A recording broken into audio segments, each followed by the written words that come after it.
The exit alarm didn't fail. Someone muted it with tape. Ashbury High's reunion was winding down, balloons low, photo booth flashing, confetti underfoot, when the side corridor camera turned to gray. Not a glitch. Fog. The safety lens saw haze. Nothing else. At 11:18 p.m., Tyler Grant cut across the gym, jacket on his shoulder. The gray feed showed a moving silhouette, then a door click without a chirp. In the lot, his black sedan slid from its space with the headlights off. A man in a ball cap paced beside the driver window, hand low at the glass, then peeled away into the shrubs as the car rolled toward the driveway. Inside, Tyler's phone stayed on its charger with a draft titled Scholarship Announcement. His coat stayed on a chair. In the service alcove, a theater fogger sat warm. On the push bar, a rectangular patch of sticky residue marked where tape had been. A thin track of glycerin, fog fluid, ran from the corridor door across the asphalt. Before dawn, park rangers found Tyler's sedan idling nose first at Rook River Overlook, driver door hanging open. 30 feet below, wedged between riprap and a fallen cedar, lay Tyler, watch glass shattered, reunion badge torn in half. No keys in the ignition, no wallet on the body. No footprints back up. The scoreboard computer in the gym logged a late USB insert. The equipment closet log showed a fogger checked out by O. Hale. The overlook had scuffs in gravel and a single deep boot print with a chipped lug. Nothing here wandered. It was arranged. Blind the camera, hush the door, move the car, stage the fall. By sunrise, the gym was evidence, the overlook was sealed, and a classmate's old grudge had a root. Ashbury sits between a freeway and a slow river, a town of chain stores, brick ranch houses, and one public high school built when steel trusses and glass atriums were in fashion. The gym doubles as event hall, with retractable bleachers, a catwalk for lights, and a side corridor that leads to a service alcove and an exterior door by the parking lot. Custodians know which doors stick. Theater volunteers know where the fog machines live. Alumni know the quickest route to the lot. Tyler Grant, 33, left for college, came back with a logistics software startup, and turned booster. He sponsored the robotics team, paid for new scoreboards, and announced scholarships from the gym floor like it was a stage.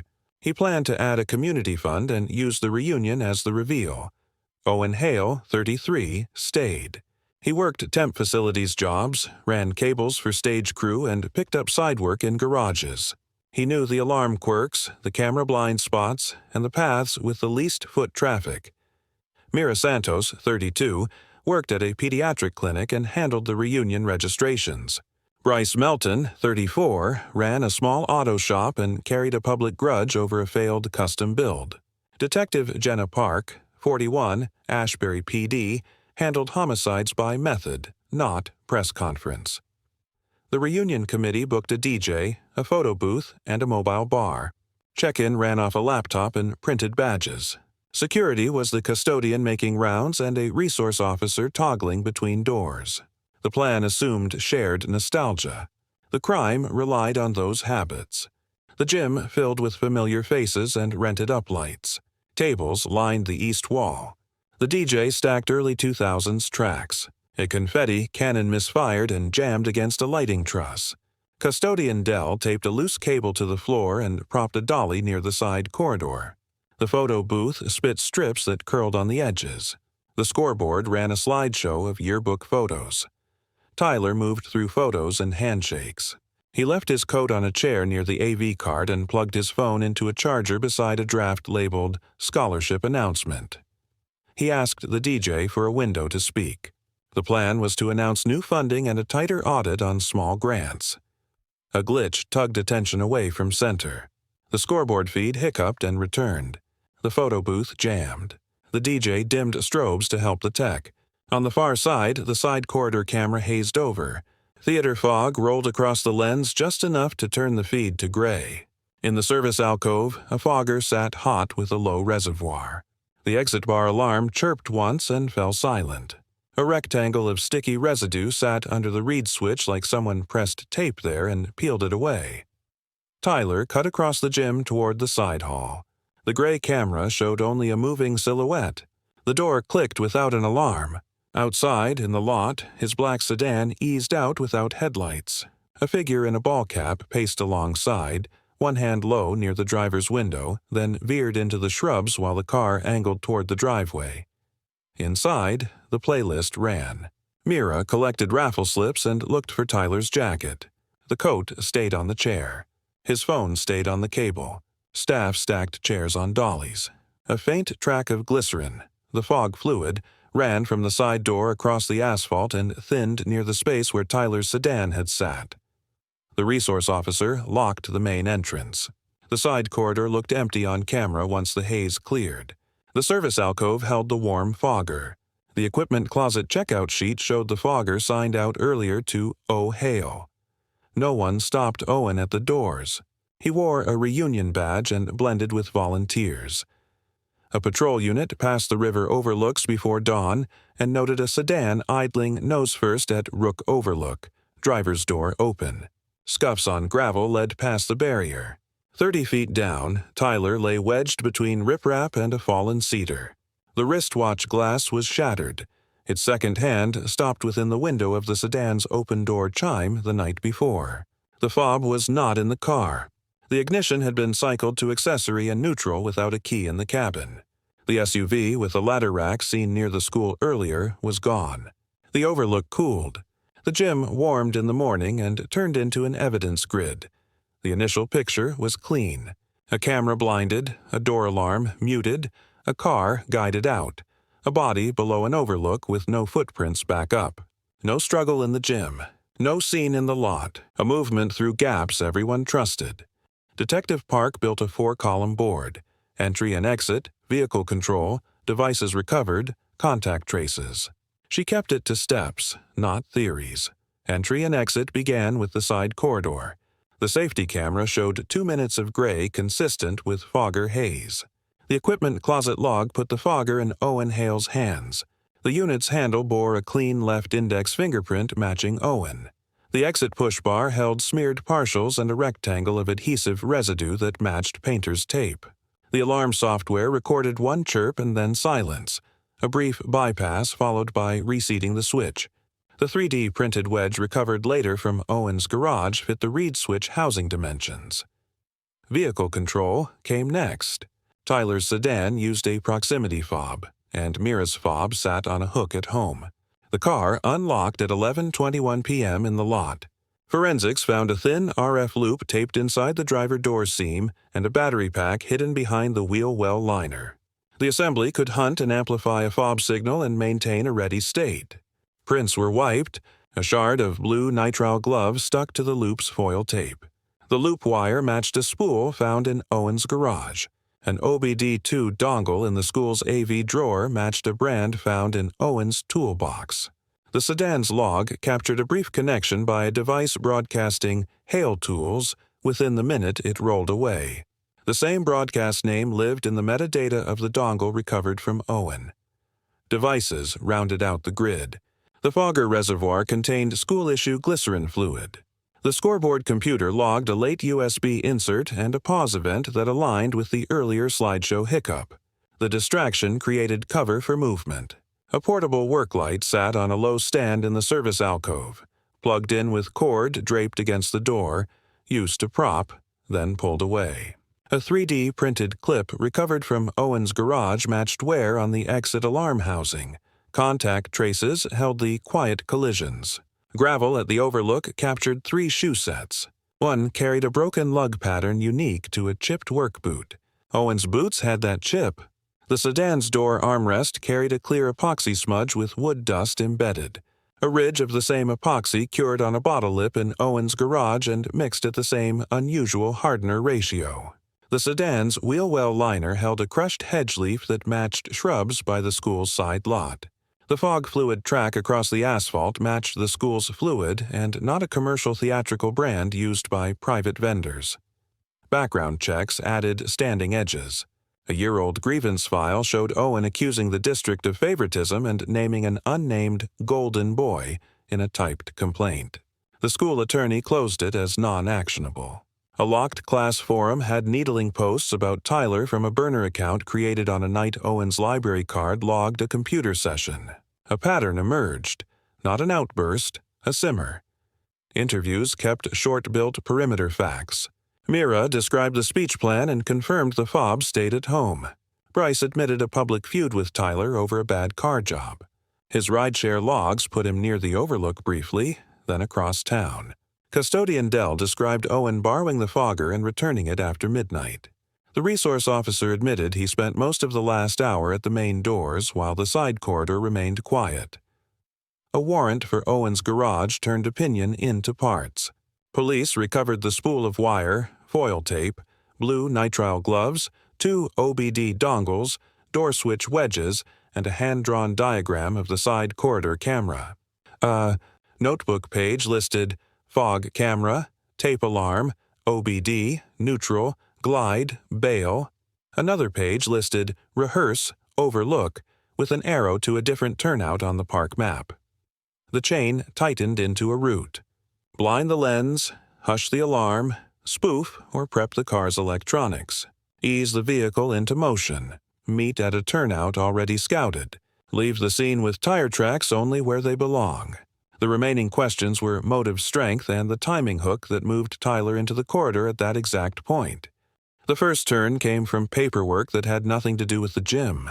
Tyler's laptop contained a folder labeled Scholarship Disbursements, with spreadsheets for Ashbury Futures, a local nonprofit. Several small checks had bounced for bad addresses and been reissued, then cashed at a convenience store. One recipient name, Hale, O. The amount was small. The pattern mattered. Tyler had emailed the board proposing an audit and asking to pause cashable checks. The audit meeting sat on the calendar for the following week. The draft speech on his phone included a line about tightening controls that would have signaled that the audit was active. The second turn involved the Overlook. A park ranger's citation from a month prior recorded a pickup with a ladder rack parked after hours at a turnout downriver. Body cam stills showed Owen in the passenger seat. In the bed, the ranger's camera caught a 3D printed plastic wedge and a coil of wire. It read as litter then. It read as plan now. The third turn moved suspicion briefly to Bryce. A speed camera placed Bryce's Uber near the Overlook at the relevant time. The driver's logs and dash GPS confirmed a short romantic detour and no stop. Bryce's shoes had no river gravel. The alt-suspect branch collapsed. The fourth turn added a second set of hands to the corridor. Bar temp records identified Lena Cross, an occasional roommate of Owen's, as working the reunion bar. Her gloves matched the nitrile shard brand, as did half the staff's. Her phone location hovered near the side corridor door for long patches under the label, Breaks. Her texts with Owen during the event read like cues. Hall clear. Fog now. Go. The catering manager recalled her stepping into the service alcove twice and resetting the bar runner when the fog briefly drifted into view. There was no direct footage placing her at the door switch. The coordination still mattered. The fifth turn linked the tech pieces to the car's specific behavior. The OBD dongle's broadcast name, Hale Tools, matched the device forensic extraction. The car log captured that name. Parks Tech reproduced a version of the move. Plug the dongle, maintain accessory power, use the brake to allow a neutral roll even without the fob in cabin range. It was clumsy and not foolproof. In this case, it was enough. The court would later limit the demonstration to avoid turning the tactic into a guide. The point stood. The same fingerprints, digital and chemical, appeared where they needed to appear for the sequence to work. The sixth turn explained why the door alarm barely chirped. A 3D printed reed switch wedge from Owen's garage matched the scrape marks on the alarm housing at the side exit. The painter's tape adhesive rectangle under the plate matched a brand in his toolbox. The wedge multiplied a 4-second mute into a clean exit. The seventh turn returned to the gym. The scoreboard log showed a late-night USB interruption during the slideshow. Park aligned it with the fogger haze and the door mute. While eyes were up, the corridor prep ran. While the playlist filled the room, the path opened. The eighth turn showed that the Overlook was not chosen for drama. It was chosen for glide path. The sedan's right low beam had an intermittent fault. A neighbor's porch mic recorded the distinct chime and idle sequence at the overlook. Gravel marks showed a gentle roll and a last-minute hand on the door. The boot print with the broken lug sat at the point where a braced push would align a rolling chassis with the drop.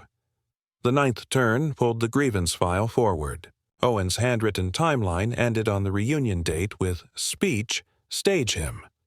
The draft speech included the audit line. The calendar set the audit meeting for the week ahead. The plan chose the interval where public praise and private checks intersected. The final turn brought small residue together. Clear epoxy with wood dust on the sedan's armrest matched the mix in Owen's garage.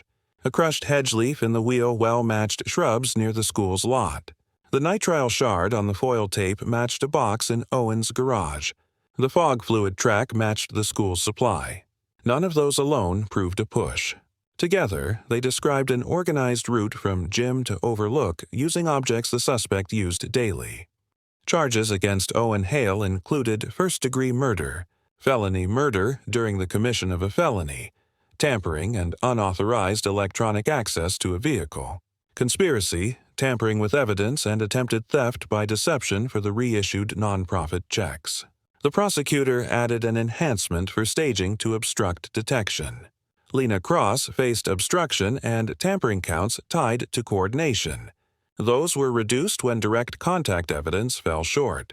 Bryce Melton faced no charges. Defense motions targeted the OBD demonstration, the RF loop, and the grievance file. The court allowed the OBD evidence with restricting instructions, permitted the loop as a recovered device installed on the victim's car, and admitted the grievance file to show context of planning rather than character. The state walked jurors through the steps in order. They saw the camera gray out and the fogger handle with Owen's print.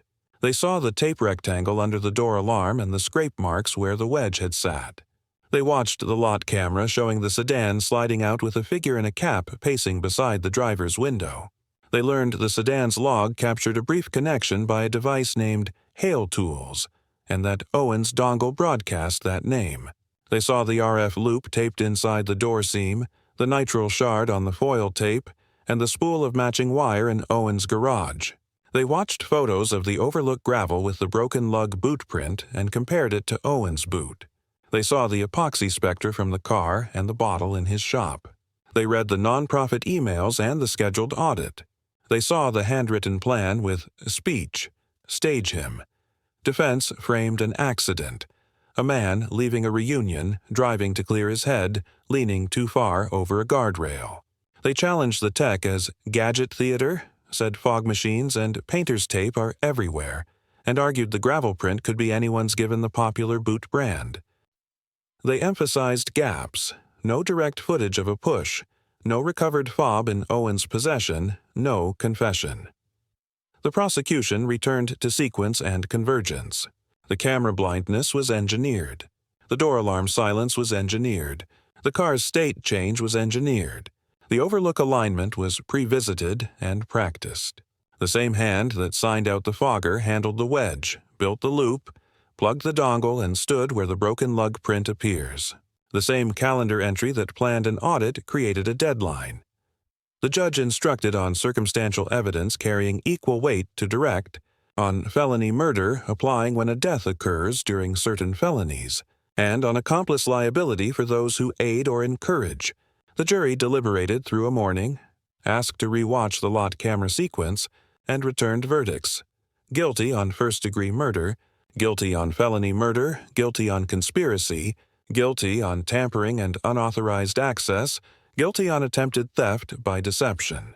Lena Cross accepted a misdemeanor obstruction plea with probation and community service. Sentencing set life with the possibility of parole after 40 years for Owen on the murder count, concurrent terms on the remaining counts, restitution to Ashbury Futures for misdirected funds, and a prohibition on school property. The court recommended the district audit volunteer access and device checkout procedures. The nonprofit announced independent controls and ended cashable checks. The reunion didn't drift into tragedy. It was steered. A safety camera didn't malfunction. Haze was put in front of it. A door alarm didn't glitch. Tape and a wedge quieted it. A car didn't roll itself. Electronics were primed and nudged. An overlook didn't lure. It received a controlled glide. Ashbury High replaced the side corridor camera with a sealed unit and added tamper alerts. The exit alarm now logs every bypass and triggers an audible if the read switch is masked. Theater gear requires 2 signatures for checkout and automated return prompts. The reunion committee budgeted for a dedicated hall monitor and a second exterior patrol. Ashbury Futures added dual approval for disbursements and removed cash-out options entirely. For viewers, the pattern is plain. Resentment explains motive but not method. Method explains footprints, residue, and logs. The warm fogger, the adhesive rectangle, the RF loop tucked in a door seam, the OBD broadcast name in a car log, the epoxy ridge that repeats from a garage to a door armrest, the broken boot lug that stamps into gravel, each is small. Together, they form a route built by someone who knew the building and rehearsed the night. The title names a grudge. The file records a checklist. When familiar places, schools, gyms, park turnouts, become stages, the ordinary systems designed for convenience write the truest account. Here, those systems rebuilt a path from a gray camera feed to a verdict, one switch and one footprint at a time.